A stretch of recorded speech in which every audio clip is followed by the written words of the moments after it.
Je donne la parole à Monsieur Scroer. Merci Madame la Présidente, merci Madame Leschfin, merci Monsieur le Bourgmestre pour ces explications. Je suis d'accord avec vous, Monsieur le Bourgmestre, je pense que ce dossier est d'une importance majeure. C'est bien simple, jamais dans l'histoire de la ville, le secteur privé n'aura construit un ensemble de logements aussi important. Il y a un préalable, c'est Droix, mais qui était un projet public, qui était plus important en termes de nombre de logements. Mais sinon, dans l'histoire liégeoise, nous n'avons pas d'exemple, et je pense peut-être même d'ailleurs dans l'histoire wallonne. Dès lors, je pense qu'il vaut la peine de s'appesantir un tout petit peu sur le dossier.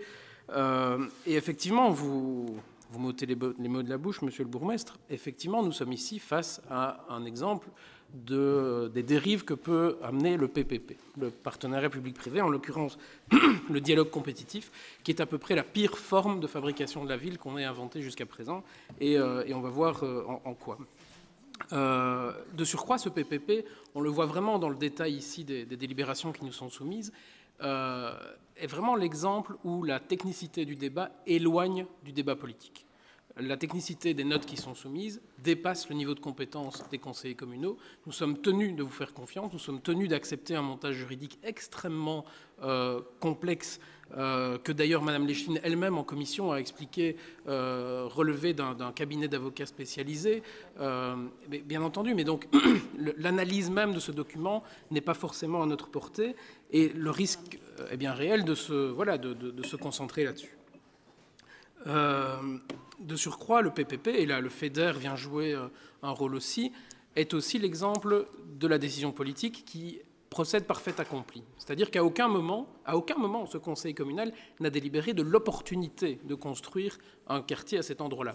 Je ne vais pas refaire ce débat-là aujourd'hui, mais ce débat a été posé comme un fait accompli dès lors que la fiche FEDER était obtenue. Et jamais, évidemment, les fiches FEDER ne sont débattues préalablement, en sorte que nous sommes mis devant la réalité des choses.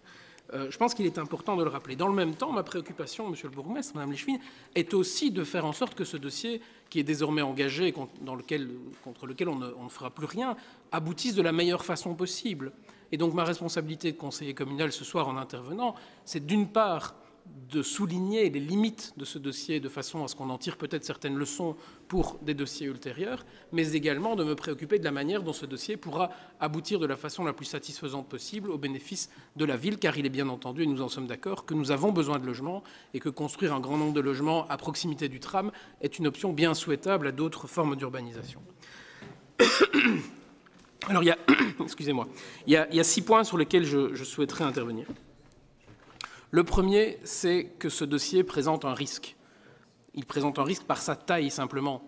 Même si Mme Leschfin nous assure que tout va bien se passer, on peut lire, par exemple, que le secteur immobilier aujourd'hui est soumis à de très importantes tensions qui ont trait à l'augmentation du prix des matériaux, qui ont trait aux conséquences de l'inflation, à un risque bien réel que la remontée des taux d'intérêt peut faire courir en termes d'acquisition. Et donc, je pense qu'il importe de se poser la question de qu'arrive-t-il si le dossier est interrompu? Et nous avons une expérience en la matière. Nous avons à Bavière eu un dossier qui était bien parti, qui était magnifique, tout le monde était d'accord, le dossier IMOS, pour ne pas le citer, et puis Bardaf. La crise de 2008 est passée par là, et 2-3 autres éléments sur lesquels on ne va pas revenir ici, et le dossier s'est interrompu avec toutes les conséquences qu'on connaît. Dès lors, je pense qu'il est important de se poser la question. Alors juridiquement, vous avez anticipé cette question en inscrivant dans les conventions le principe que je schématise en disant que la ville retrouve la main si le promoteur ne va pas au bout de son projet. La belle affaire. Nous nous retrouverons peut-être demain, je ne le souhaite pas, mais il est de mon devoir de l'anticiper, nous nous retrouverons peut-être demain ayant repris la main sur un dossier dont l'ampleur dépasse totalement les capacités opérationnelles, financières et peut-être juridiques de la ville de Liège. Et quoi? On se retrouve avec un dossier à moitié construit, avec des bâtiments qui sont peut-être pas complètement utilisables, avec un quartier qui est à moitié un chantier. Qu'est-ce qu'on fait dans ce cas-là? Je pense qu'une deuxième précaution que vous auriez dû prendre, à côté de la précaution juridique que je viens d'évoquer, est une préoccupation spatiale, une précaution spatiale. C'est-à-dire qu'il aurait été opportun de diviser cet ensemble si important en sous-ensembles, en demandant que ça soit phasé, qu'on réalise d'abord un premier ensemble cohérent, de façon à ce que si on n'arrivait pas au bout, au moins on puisse terminer celui-là et laisser une deuxième partie en jachère pour quelques années plus tard ou la génération d'après. Or, pour le moment, nous sommes en train d'aborder l'ensemble du dossier de front. Et on construit, voilà, le Etias par-ci, les appartements en bord de canal par-là. Et donc, on est en train de construire partout. Je pense qu'il s'agit d'un risque qui était évitable. C'était la première chose. Deuxième chose, c'est évidemment la question du logement social. C'est quand même assez singulier qu'on construise un immeuble de 1313 logements sans qu'un seul logement social ne soit prévu dans l'ensemble. Je pense qu'il y avait des marges de négociation possibles. Alors, je ne vais pas m'appesantir ici outre mesure sur le sujet parce que nous sommes d'accord que la politique du logement social relève à bien des égards de la déficience wallonne en la matière. Et donc, soit, je pense que ça aurait quand même été intéressant, par exemple maintenant, que vous nous expliquiez en quoi il n'a pas été possible de faire aboutir une partie de logement social, 5 ou 10% de l'ensemble.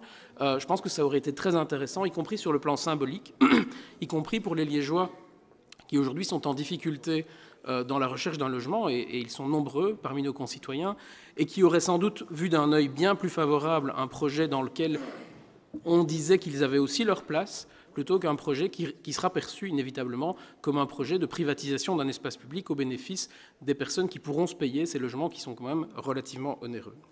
À cet égard, d'ailleurs, je me souviens que lorsque la décision a été prise il y a 4 ou 5 ans, des engagements assez précis avaient été pris devant la commission du Conseil communal quant aux tarifs auxquels seraient commercialisés ces logements. Il n'en a plus du tout été question depuis lors. Je serais très curieux de savoir si ces engagements seront respectés ou pas. En tout cas, pour ma part, j'ai pris note de ce qui s'est passé lors de cette commission il y a quelques années.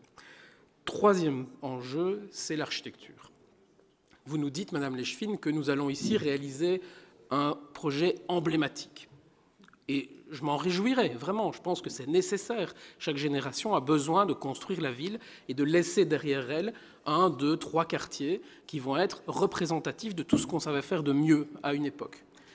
Et nous avons à Liège un certain nombre de quartiers qui témoignent de cette ambition, et notamment pendant la première moitié du XXe siècle, elle a été très forte avec des figures comme Truffaut et d'autres qui ont laissé derrière eux des réalisations dont on peut dire aujourd'hui qu'elles sont emblématiques. Malheureusement, je n'ai pas l'impression que sur le plan de l'architecture en tout cas, on se soit donné ici les moyens de réaliser ce projet. Alors certes, ce sera moins mauvais que Bavière, encore heureux, mais la réponse que vous me faites quand je vous interroge sur l'architecture, à savoir nous faisons de notre mieux, nous sommes attentifs au dossier, etc., n'est pas une réponse satisfaisante, Madame Leschfin. La manière de fabriquer de l'architecture de qualité, c'est de faire des procédures de qualité, c'est-à-dire des procédures qui mettent l'architecture au centre du jeu et qui donnent la main aux architectes dans cette relation très complexe et très difficile qui existe entre un promoteur, un pouvoir public, un architecte. Et nous savons que le PPP, le dialogue compétitif, est la pire des formes pour favoriser l'architecture. C'est la forme dans laquelle l'architecte a le moins de place, le moins d'espace pour s'exprimer, le moins de latitude. Et je pense que ce qui va être produit sera de cet acabit. Je regrette vraiment qu'on n'ait pas pu au minimum avoir un concours d'architecture sur ce projet. Quatrième enjeu, le patrimoine. Alors je me réjouis qu'aujourd'hui le Palais des Fêtes de la ville de Liège fasse l'objet d'une considération unanime ou quasiment unanime. Ça n'a pas toujours été le cas, mais tant mieux. Ce Palais des Fêtes, qui est donc dû, monsieur le bourgmestre, à un architecte jupillois, qui était l'architecte en chef de la ville de Liège à l'époque, mérite la préservation. C'est vrai qu'il y a un moment où j'ai confondu avec l'architecture du bâtiment d'à côté. Voilà, exactement. Je ne vais pas... mais je connais bien la famille Mouchen. Insister là-dessus. Et donc, ce bâtiment mérite effectivement d'être sauvegardé, à condition qu'il soit encore là. Or, sans mesure de sauvegarde, je crains très fort, monsieur le bourgmestre, madame Leschfin, que ce bâtiment ne soit pas sauvable dans 2 ans, 3 ans, 5 ans, quand viendra le moment de le rénover. Et donc je ne comprends pas qu'il n'ait pas été prévu des mesures de sauvegarde, notamment pour le mettre hors eau, ce qui n'est pas le cas aujourd'hui. Et donc j'ai un peu l'impression qu'on nous vend un chat dans un sac à cet égard, qu'on nous dit très bien, on fait un projet emblématique, on va rénover le projet. D'ailleurs j'ai entendu dire que les dalles de terre cuite qui constituent vraiment le cachet de ce bâtiment allait être retiré et remplacé par un matériau contemporain. Déjà, rien que ça me semble une hérésie absolument somptueuse. Mais soit, j'attendrai de votre part des garanties sur la sauvegarde de ce bâtiment. C'était mon 4e point. Alors, mon 5e point est un peu utopique et certains souriront, mais je tiens quand même à rappeler qu'en construisant aujourd'hui de cette manière-ci, sans prévoir une zone de réservation, tout comme on l'a fait de l'autre côté avec ce très regrettable dépôt du tram disposé comme il est, nous condamnons définitivement, sans doute, la possibilité de créer un bouclage ferroviaire autour de Liège. Bouclage ferroviaire qui aurait été d'une utilité remarquable dans l'hypothèse d'un RER, non pas pour avoir un train qui roule en boucle, parce qu'évidemment le train n'est pas adapté à rouler en boucle indéfiniment, mais bien pour permettre d'avoir des lignes venant de la périphérie, venant de Verviers, de Huy, de Warem, de Maastricht ou d'ailleurs, pouvant opérer des trajets complexes dans la ville qui aujourd'hui ne sont pas possibles par défaut de cette boucle ferroviaire. Cette boucle ferroviaire aurait également été une manière de soulager le tronçon central de la ligne 34 entre les Guillemins et Coron-Meuse, qui est le tronçon le plus chargé de notre réseau ferroviaire, qui limite aujourd'hui, dont le fait qu'il soit limité à 2 voies, et personne n'imagine sérieusement creuser un 2e tunnel à côté de la ligne 34 existante pour augmenter sa capacité. Ça a été largement démontré, je ne reviens pas là-dessus, mais le fait qu'on ne se donne pas la possibilité de construire ce bouclage va avoir des effets limitants en termes de capacité et donc en termes de fréquence du futur RER que nous ferons advenir, je l'espère, dans un nombre d'années pas trop réduit. Ça, c'était mes 5 remarques sur le site lui-même, et j'en ajoute une 6e, c'est que en transformant Coron-Meuse, en privatisant Coron-Meuse, qui était un grand espace public, alors on sait que la propriété foncière était assez éclatée jusqu'il y a quelques années. L'opération Liège 2017 a permis de réunir l'ensemble des terrains sous l'égide de la ville de Liège. Et donc cette propriété foncière aujourd'hui, nous la privatisons au bénéfice d'un projet de logement, d'un projet au nom duquel il y a un certain nombre d'arguments à faire valoir, mais nous perdons ce faisant la fonction qui était présente là-bas, à savoir, peu ou prou, un petit parc de la Villette à la Liégeoise, c'est-à-dire un lieu destiné à accueillir de grands événements. Alors le plus connu était évidemment les Ardentes, mais beaucoup d'autres ont trouvé place là-bas, autour des halles des foires, autour du site lui-même où on a eu, je me souviens de Liège-sur-Sable qui se passait là-bas, etc. Je pense qu'une ville comme Liège et plus largement une métropole a besoin de disposer d'un grand espace pouvant accueillir des événements de plusieurs milliers, plusieurs dizaines de milliers de personnes avec les équipements nécessaires pour les déplacer, pour les accueillir dans de bonnes conditions, etc. Nous perdons ce lieu.